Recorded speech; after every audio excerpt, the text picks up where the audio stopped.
Kashmiri Shaivism workshop, it's an introduction to all what is the philosophy and the practice of Kashmir.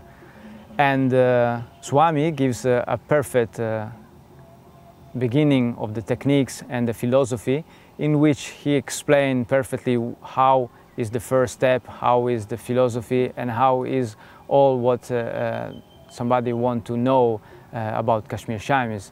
Being an introduction, of course, is just an appetizer of what will come after. But if the people just want to start to know and to practice Kashmiri Shaivism, is basically the best way to get into. So one of the main characteristics of Kashmiri Shaivism is the way that the practice is integrated in daily life.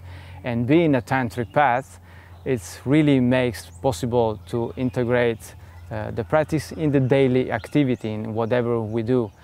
And even if there are practices who are very much abstract and there is a lot of study, what is called jnana, there is a lot of what is called the devotion, the bhakti, in a way of really have this emotion and this passion to really drives you into the self-realization.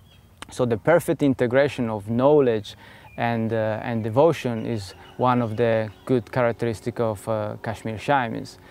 So the Kashmiri Shaivism meditation is based on a different way of integrating spirituality in the daily life. So we have very much practical meditation which involved even the body, and actually the Kashmiri Shaivism practice is divided in 3 steps, and the highest one is the one who, like the practitioner, is really get into what is the most abstract and the most ungraspable way of practicing, and this is for the very advanced.